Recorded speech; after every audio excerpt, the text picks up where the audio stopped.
He was wearing the uniform of a lifeguard's regiment. His head was very dirty and bruised in several places. Despite that, he adroitly jumped out of the carriage and flashed his eyes on the crowd.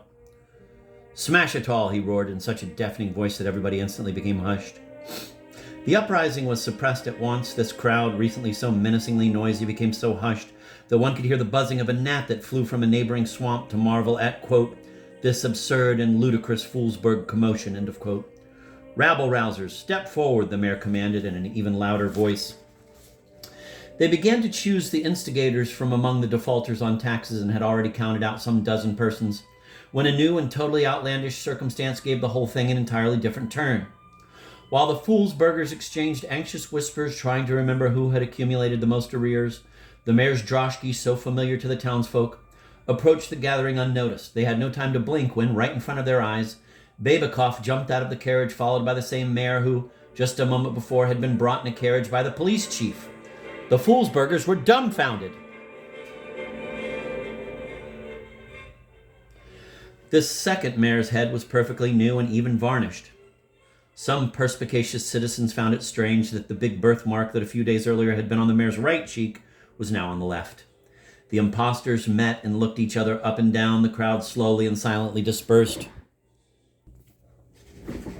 The publisher considered it best to finish the story here, although the chronicler supplied various explanations. Thus, for instance, he says that the first mayor had on his shoulders the head thrown out of the carriage by Winterhalter's messenger, which was attached by the police captain to the body of an unknown lifeguards officer. The second mayor had the former head hastily fixed by Babikov at the order of the deputy mayor, but instead of music, it had been packed full with various obsolete instructions. All these reflections are positively infantile, and one unquestionable thing is that both mayors were impostors. Publisher. The Tale of the Six Mayoresses. A picture of Foolsburg internecine strife. As one should have expected, the strange events that took place in Foolsburg were not without consequences. The pernicious dual power had had no time to strike its malignant roots when a messenger arrived from the provincial capital, who took both impostors, put them in a special container filled with alcohol, and immediately carried them off for examination. But this apparently natural and lawful act of administrative firmness became all but a source of still more grievous difficulty than that produced by the incomprehensible appearance of two identical mayors. As soon as the trail of the messenger who carried off the impostors went cold, as soon as the Foolsburgers found that they remained without any merit all day, moved by the power of love for authorities, immediately fell into anarchy.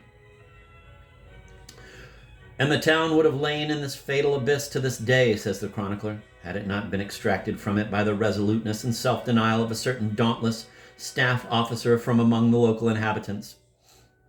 Anarchy began with the Foolsburgers gathering by the belfry and throwing from the ramparts two citizens, Stepka and Ivashka.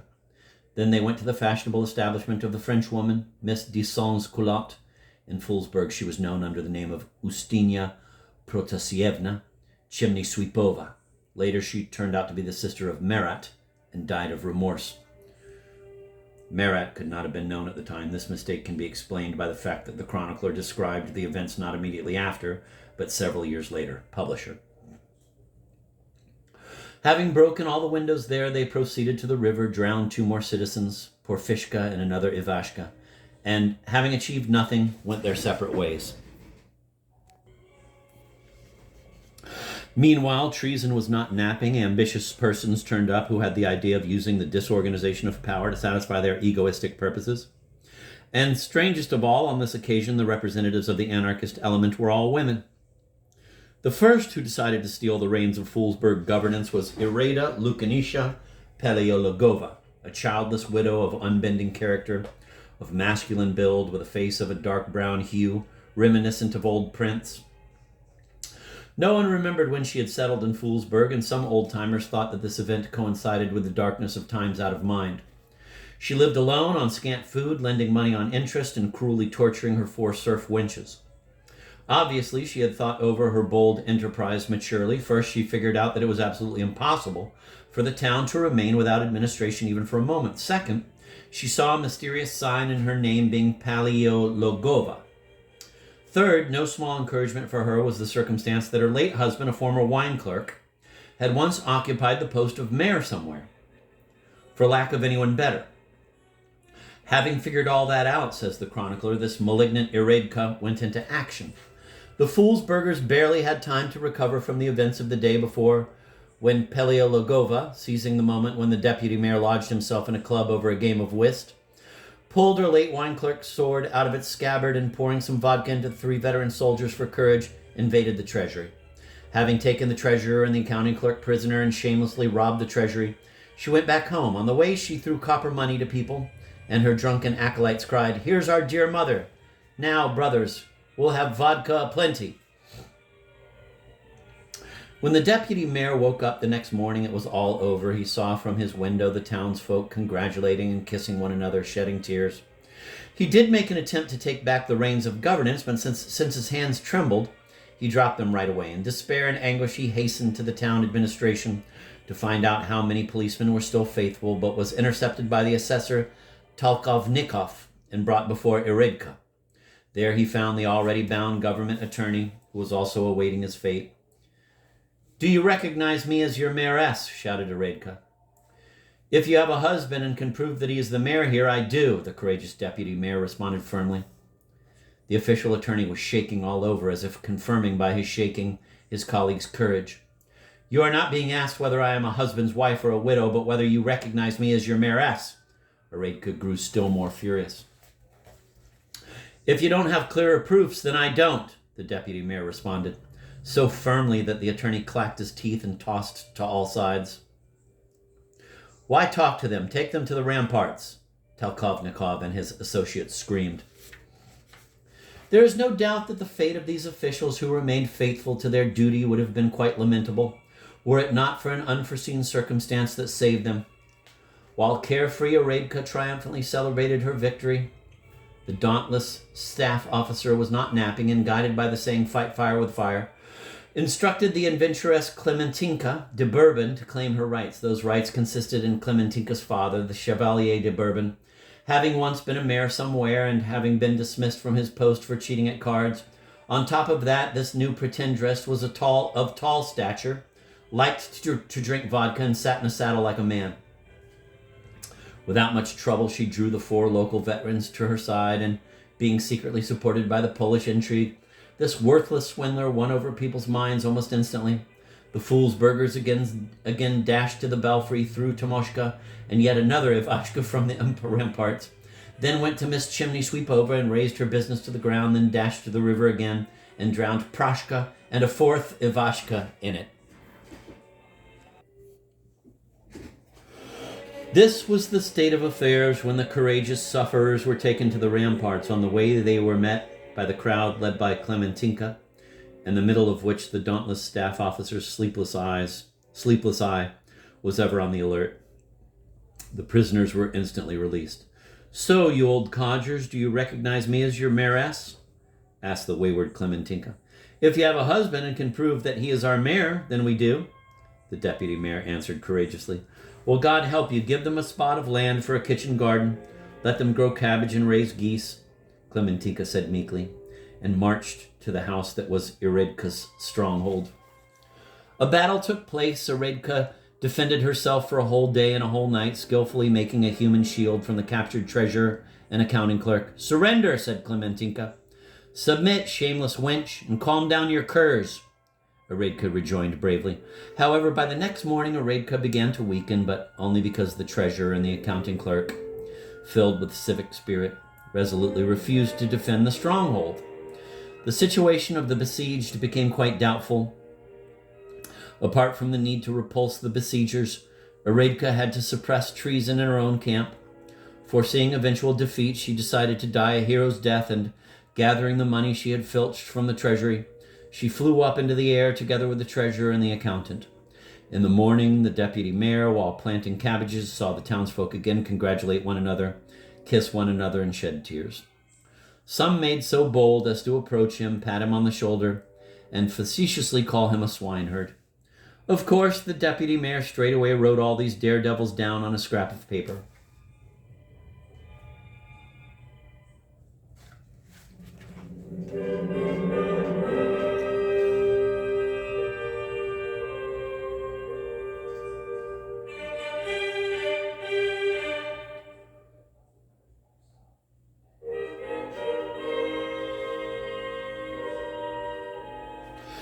News of the absurd and ludicrous commotion in Foolsburg finally reached the authorities. They gave orders to locate and turn in this wayward Clementinka.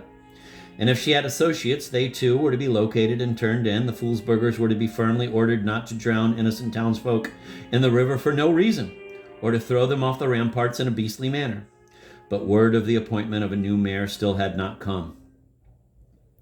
Meanwhile, things in Foolsburg became more and more embroiled. A third candidate presented herself, a revel-born woman, Amelia Karlovna Stockfish, whose claims were based solely on her having once been the favorite of some mayor. Again, the Foolsburgers dashed to the belfry, threw Semka off the rampart, and were about to send a fifth Ivashka after him, when they were stopped by the distinguished citizen Sila Terentievich Potbeliev. "Listen, my fine lads," said Potbeliev. "If we go on like this, we'll kill off all the good folk and wind up nowhere." "Right," agreed the fine lads, having come to their senses. "Wait," shouted others. "Why is Ivashka clamoring? Who told him to clamor?" The fifth Ivashka stood on the rampart, neither dead nor alive, mechanically bowing in all directions. Just then Miss Stockfish arrived on the scene riding a white horse, in the company of 6 drunken soldiers leading the captured wayward Clementinka.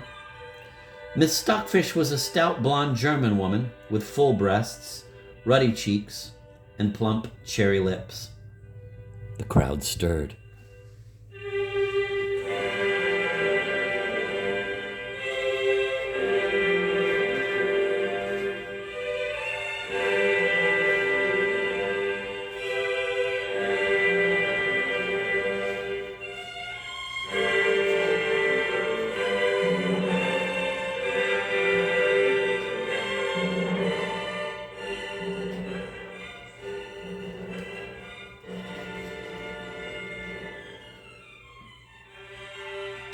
"Look, what fat flesh! What big ones she's got herself!" came from all sides. But Miss Stockfish had obviously weighed all the dangers of her position beforehand, and hastened to fend them off cool-heartedly. "Listen, fine boys," she barked, dashingly, pointing at the vodka-crazed Clementinka. "Here's this wayward Clementinka, who's expected to be found and turned in. See her?"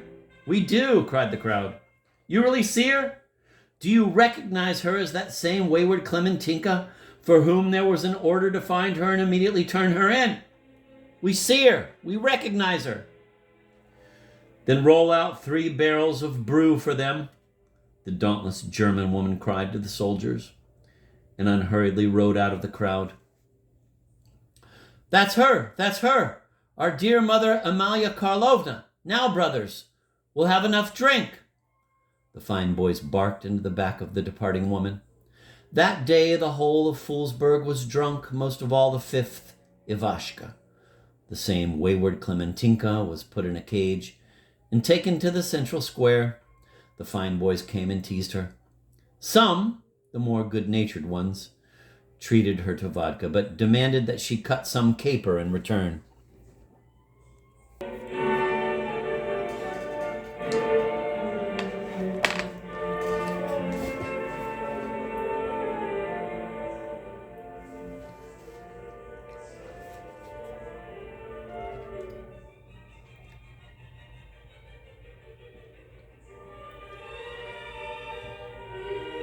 The ease with which the fat-fleshed German stockfish prevailed over the wayward Clementinka is very easily explained.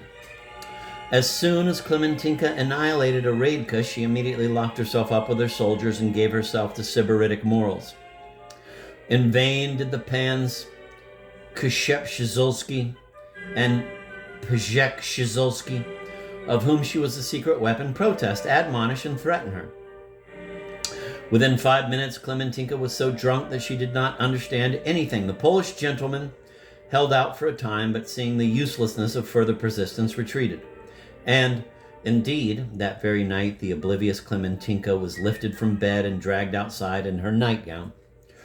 The dauntless staff officer, one of the townsfolk, was in despair. All his ruses, tricks, and disguises came to precisely nothing.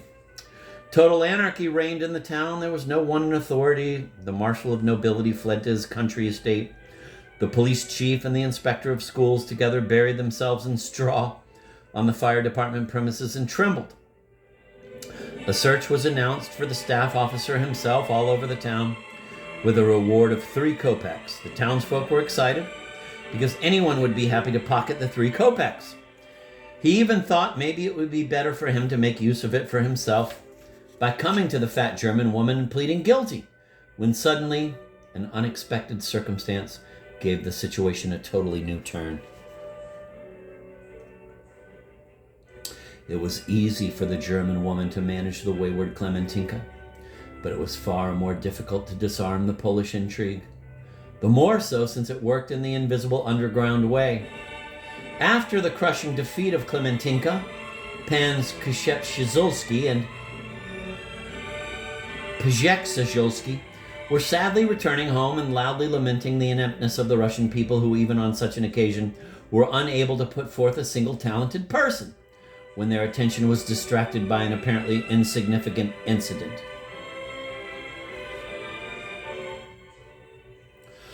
It was a fresh May morning with an abundance of dew coming from the sky. After the sleepless and riotous night, the Foolsburgers went to bed and a deep silence reigned over the town. 2 lads were bustling about next to a nondescript wooden house, smearing the gates with tar. Seeing the Pans, they were obviously embarrassed and tried to flee, but were stopped. "What are you doing here?" asked the Pans. "Smearing Nelka's gates with tar," confessed one of the lads. "She's been hussing around too much all over the place." The Pans looked at each other and snorted meaningly. They went on, but a plan had already hatched in their heads. They remembered that the decrepit wooden house belonged to their compatriot, Anelia Ilosievna Devilovskaya, who kept it as a boarding house. And although she had no right to be called a mayor's consort, she had once been summoned to a mayor. This last circumstance was perfectly sufficient for putting forth a new pretendress and cooking up a new Polish intrigue. For them to succeed in their intention was all the easier because just then the scope of the Foolsburgers' high-handedness had reached unprecedented dimensions. Not only did they throw off the ramparts and drown in the river dozens of the best townsfolk in one day, but they arbitrarily stopped an official at the town gates who was coming from the capital of the province on a government errand. "Who are you, and why are you coming here?" the Foolsburgers asked an official. "I'm the official so-and-so from the provincial capital, coming here to investigate the doings of the worthless Klementinka." "He's lying! He's a spy, sent by the vile Klementinka." "Drag him to the police!" shouted the fine boys. In vain did the visitor protest and resist. In vain did he show some papers. The people did not believe anything and did not let him go. "No, brother, we've seen whole piles of these papers. It's all empty business. And it's not right for us to deal with you because anyone can see by your looks that you're the wayward Klementinka's mole," shouted some. "Why all this trifling talk with him? Throw him into the river and there's an end to it," shouted others. The luckless official was taken to the police station and handed over to the officers. Meanwhile, Amelia Stockfish was ruling the roost. She laid a 3 kopeck tax on tradesmen and a pound of tea plus a big sugar loaf on the shopkeepers. Then she went to the barracks and offered each soldier a glass of vodka and a slice of pie with her own hands. On her way home, she met the deputy mayor and the attorney, who were driving geese from a meadow with a switch.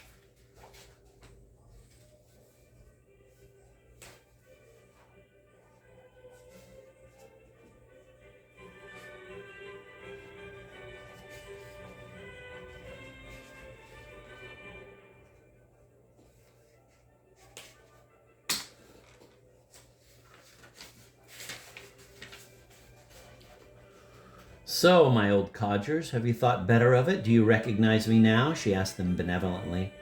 "If you have a husband and can prove that he is our mayor, then we do," the deputy mayor answered firmly. "Well, God help you. Take care of your geese," said the fat-fleshed German, and she walked on. In the evening, it rained so hard that for a few hours the streets of Foolsburg became impassable. Owing to that circumstance, the night went well for everyone except the wretched visiting official who, for a reliable testing, was put in a small and dark closet, which from old had been called the Big Flea Farm as opposed to a small farm, where less dangerous criminals were tested. The next morning was not favorable for the machinations of the Polish intrigue either, because this intrigue always works in the darkness and does not bear sunlight. The fat-fleshed German woman, deceived by the quiet in the streets, decided she was well established and made so bold as to go out without an escort and began to flirt with the passers-by. However, toward evening, for the sake of form, she summoned the most experienced town policeman and opened a conference. The policeman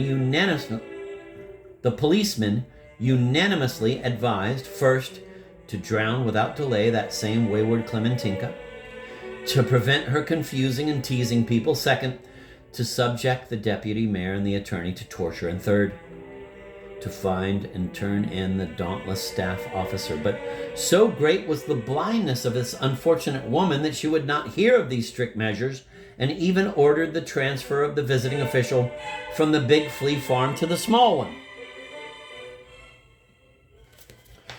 Meanwhile, the Foolsburgers gradually began to come to their senses, and the forces of law and order, hiding up to then in backyards, sheepishly but with firm steps, came forth.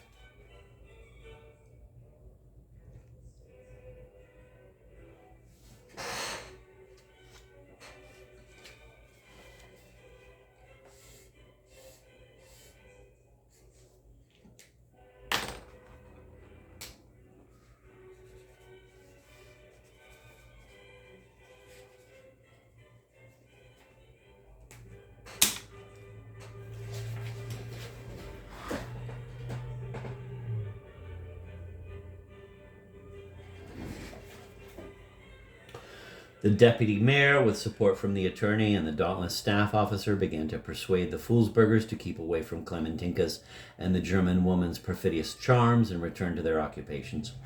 He sternly denounced the order owing to which the visiting official was placed in the flea farm, and predicted great woes to Foolsburg from that. At these words, Sila Terentievich Potbeliev wagged his head so anxiously that, had the fine boys been a bit friskier, they would certainly have pulled the police station to pieces. On the other hand, the same wayward Klementinka rendered no small service to the party order. The thing was that she went on sitting in the cage on the central square, and it was a sweet pleasure for the Foolsburgers to come and tease her in their time off, for this made her unspeakably ferocious, especially when they touched her body with the ends of scorching hot iron rods. "What, Klementinka, isn't that sweet?" some guffawed, seeing the wayward one cringe with pain. "And how much of our vodka the bitch guzzled up? Terrible to think," added others. "As if it was yours I drank," the wayward Klementinka snarled back. "If it weren't for my unfortunate weakness and my dear Pons abandoning me, I'd show you what's what and how I really am. The fat-fleshed one got ahead of you and showed how she is." "That's it, the fat-fleshed one. I'm a mayor's daughter after all, and you've chosen a common German woman for yourselves." The Foolsburgers paused to think about these words of Klementinka's. She gave them something to puzzle over. "So, brothers, maybe this Klementinka is wayward, but what says she is right?" said some. "Let's go and deal with the fat-fleshed one," clamored others.